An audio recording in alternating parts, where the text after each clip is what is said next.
और बात पश्चिम बंगाल की, जहां बंगाल के नादिया में पीएम मोदी की जनसभा बंगाल सरकार कट कमीशन में लगी है। ये प्रधानमंत्री मोदी की ओर से साफ कहा गया। आपको जिस तरीके की जानकारी अभी हमने दी कि पीएम मोदी का हेलीकॉप्टर लैंड नहीं हो पाया नादिया, जिस वजह से प्रधानमंत्री नरेंद्र मोदी ने एयरपोर्ट से ही संबोधन की शुरुआत की और पीएम मोदी की ओर से तमाम बड़ी बातें कही गई, जिसमें उन्होंने कहा कि बंगाल सरकार कट और कमीशन में इस समय लगी हुई है। वंदे मातरम को राष्ट्र का मंत्र बनाना है। बंगाल में महाजंगल राज इस वक्त देखा जा रहा है।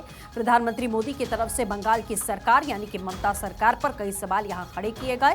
जिस तरीके की बंगाल में हिंसा की तस्वीरें लगातार सामने आती रही हैं और बंगाल की सरकार पर कट और कमीशन का आरोप यहां प्रधानमंत्री मोदी की ओर से लगाया गया है। पीएम मोदी ने साफ कहा कि महाजंगल राज को खत्म करने का और महाजंगल राज से बंगाल की जनता को मुक्ति दिलाने का अब समय आ चुका है। तो पीएम मोदी बंगाल पहुंचे हुए हैं। 3200 करोड़ की सौगात बंगाल वासियों को प्रधानमंत्री की ओर से दी जाएगी। कई अहम ऐसे प्रोजेक्ट्स हैं जिसका उद्घाटन और शिलान्यास प्रधानमंत्री मोदी की ओर से करना है। नादिया में सभी तैयारी पूरी की गई थी पीएम मोदी के इस दौरे को लेकर, लेकिन मौसम खराब होने की वजह से हेलीकॉप्टर की लैंडिंग नहीं हो पाई। तो प्रधानमंत्री मोदी बंगाल के एयरपोर्ट से ही वहां की जनता को वीडियो कॉन्फ्रेंसिंग के जरिए यानी कि वर्चुअली वो संबोधित कर रहे हैं और पीएम की ओर से तमाम बड़ी बातें कही गई। जंगल राज का जिक्र किया गया कि बंगाल में इस समय जंगल राज नहीं बल्कि महाजंगल राज है, जिससे जनता त्रस्त आ चुकी है और इस जंगल राज को अब खत्म करने का समय है। त्रिपुरा को आगे बढ़ाने का प्रयास किया। बंगाल में भी लाल झंडे वालों से मुक्ति मिली। आशा थी कि लेफ्ट वालों के जाने के बाद कुछ अच्छा होगा, लेकिन दुर्भाग्य से टीएमसी ने लेफ्ट वालों की जितनी बुराइयां थी उन सारी बुराइयों को और उन सारे लोगों को भी अपने में समा लिया और इसलिए अनेक गुना बुराइयां बढ़ गई और उसी का परिणाम है कि त्रिपुरा तेज गति से बढ़ रहा है और बंगाल टीएमसी के कारण तेज गति से तबाह हो रहा है। साथियों, बंगाल को बीजेपी की एक ऐसी सरकार चाहिए जो डबल इंजन की गति से बंगाल के गौरव को फिर से लौटाने के लिए काम करे। मैं आपसे बीजेपी के विजन के बारे में विस्तार से बातें करूंगा जब वहां खुद आऊंगा, जब आपके दर्शन करूंगा, आपके उत्साह और उमंग को नमन करूंगा। लेकिन आज मौसम ने कुछ कठिनाइयां पैदा की हैं और मैं उन नेताओं में नहीं हूं कि मौसम की मुसीबत को भी मैं राजनीति के रंग से रंग दूं। पहले बहुत बार हुआ है, मैं जानता हूं कभी कभी मौसम परेशानी करता है, लेकिन मैं जल्द ही आपके बीच आऊंगा, बार बार आऊंगा, आपके उमंग उत्साह को नमन करूंगा। मैं आपके लिए, आपके सपनों को पूरा करने के लिए, बंगाल के उज्जवल भविष्य के लिए पूरी शक्ति के साथ कंधे से कंधा मिलाकर के आपके साथ काम करूंगा। आप सभी को मेरा बहुत बहुत धन्यवाद। मेरे साथ पूरी ताकत से बोलिए, वंदे मातरम, वंदे मातरम, वंदे मातरम। बहुत बहुत धन्यवाद।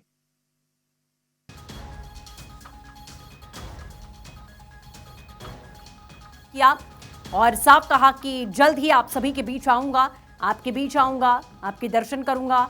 और जिस तरीके का उत्साह लोग यहां दिखाते हुए नजर आ रहे थे सुबह से, लेकिन मायूसी जरूर थोड़ी बहुत रही क्योंकि पीएम मोदी पहुंच नहीं पाए। लेकिन पीएम ने इस बात का आश्वासन नादिया की जनता को जरूर दिया है कि वो जल्द ही बंगाल आएंगे और लोगों से मुलाकात करेंगे। बंगाल के भविष्य का जिक्र किया है प्रधानमंत्री ने और कहा कि बंगाल के भविष्य के लिए, बंगाल के विकास के लिए काम करता रहूंगा।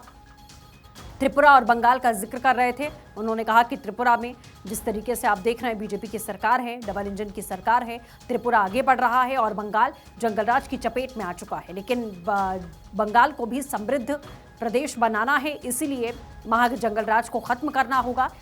और सत्ता का परिवर्तन करना होगा। ये तमाम बड़ी बातें प्रधानमंत्री की तरफ से कही गई कि इस वक्त जंगलराज की स्थिति है और जिसे अब बदलने का वक्त आ चुका है। बंगाल के भविष्य की बात यहाँ की है, विकास की बात प्रधानमंत्री ने की, त्रिपुरा का उदाहरण दिया कि त्रिपुरा किस कदर आगे बढ़ रहा है, वहाँ के लोग, वो प्रदेश किस कदर उन्नति और तरक्की कर रहा है। लेकिन बंगाल के हालात बद से बदतर होते जा रहे हैं, खासतौर पर हिंसा के मामले में इस वक्त बंगाल जिस हिसाब से ग्रसित है उसकी बड़ी वजह जंगलराज ही है, जिससे यहाँ जंगलराज से दो चार होना पड़ रहा है बंगाल की जनता को। लेकिन अब समय आ चुका है कि बंगाल को महाजंगलराज से मुक्त किया जाए और ये फैसला लेने का वक्त आया है। तो बंगाल चुनाव है, आने वाले समय में इन्हीं चुनावों को देखते हुए अगर कहा जाए तो एक तरीके से बंगाल चुनाव में बीजेपी तैयारियों में जुट चुकी है। जनता के बीच में बड़े दिग्गज नेताओं का जाना शुरू हो चुका है। प्रधानमंत्री खुद मैदान में उतर चुके हैं जनता को यह आश्वस्त करना, क्योंकि बंगाल एक ऐसा किला रहा है बीजेपी के लिए जिसे अभी तक बीजेपी भेद नहीं पाई है। कोशिशें हर चुनावों में की गई लेकिन सफलता मिली नहीं, और इस बार भी ये पूरी कोशिश रहेगी कि बंगाल में किसी न किसी तरह सरकार बनाई जाए। जनता के बीच में एक भरोसा व्याप्त करने की जो कोशिश है वो यहाँ इस समय बीजेपी की ओर से की जा रही है। इस बात का हवाला दिया जा रहा है कि बंगाल में जंगलराज की स्थिति है और उस जंगलराज को खत्म करने का अब समय आ चुका है, क्योंकि बंगाल पिछड़ता जा रहा है। ये तमाम बड़ी बातें हैं जो प्रधानमंत्री की ओर से कही गई हैं, क्योंकि आए दिन बंगाल के कुछ ऐसे इलाके हैं खास तौर पर जहां बड़ी हिंसाएं लगातार होती रहती हैं। घुसपैठ का जो मामला है वो बढ़ता चला जाता है बंगाल में, और इसीलिए अपराध बंगाल में बढ़ता चला जा रहा है, जिसे लेकर प्रधानमंत्री ने मौजूदा सरकार यानी कि ममता दीदी की सरकार पर निशाना साधा है और साफ कहा कि बंगाल में समय सिर्फ और सिर्फ जंगलराज भी नहीं बल्कि महाजंगलराज देखा जा रहा है, जिससे निजात पाने का अब समय आ चुका है। बंगाल के भविष्य के लिए, बंगाल के निर्माण के लिए हम काम करेंगे। तो प्रधानमंत्री पहुंच नहीं पाए हैं नादिया जनसभा को संबोधित उन्होंने वर्चुअली किया और साफ कहा कि मैं बहुत जल्द आप लोगों से मुलाकात करने के लिए आऊंगा। और 24 परगना, नदिया, कृष्णानगर और अन्य क्षेत्रों के लोगों को बहुत लाभ होगा। इससे कोलकाता से सिलीगुड़ी की यात्रा का समय करीब 2 घंटे तक कम हो गया है। आज बारासात से बराजगुली तक भी 4 लेन सड़क पर काम शुरू हुआ है। इन दोनों ही प्रोजेक्ट से इस पूरे क्षेत्र में आर्थिक गतिविधियों और पर्यटन का विस्तार होगा।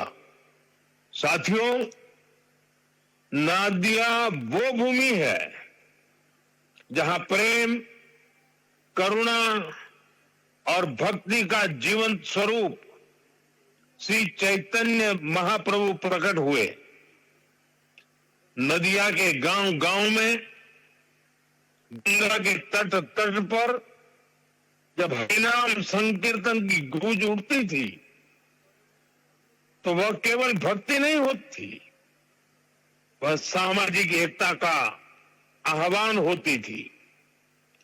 हरिनाम दिए जोगोद माताले, आमार एकला निताई, यह भावना आज भी यहाँ की मिट्टी में, यहाँ के हवा पानी में और यहाँ के जनमन में जीवित है।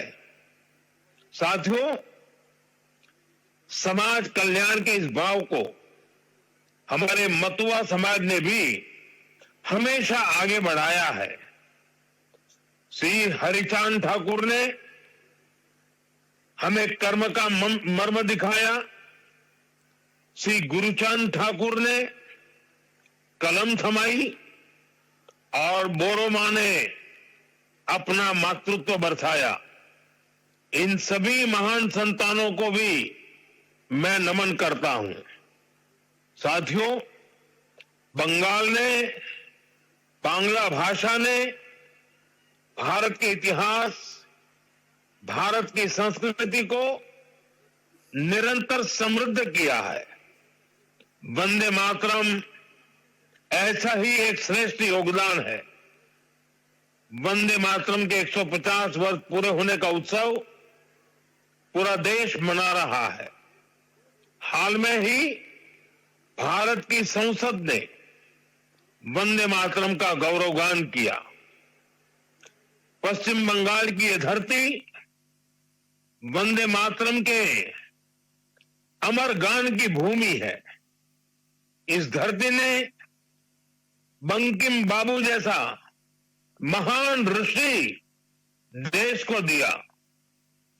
ऋषि बंकिम बाबू ने गुलाम भारत में वंदे मातरम के जरिए नई चेतना पैदा की। साथियों, वंदे मातरम 19वीं सदी में गुलामी से मुक्ति का मंत्र बना। 21वीं सदी में वंदे मातरम को हमें राष्ट्र निर्माण का मंत्र बनाना है। अब वंदे मातरम को हमें विकसित भारत की प्रेरणा लक्ष्य में केंद्र सरकार हर देशवासी के साथ कंधे से कंधा मिलाकर चल रही है। भाजपा सरकार ऐसी नीतियां बना रही है, ऐसे निर्णय ले रही है जिससे हर देशवासी का सामर्थ्य बढ़े, आप सब भाई बहनों का सामर्थ्य बढ़े।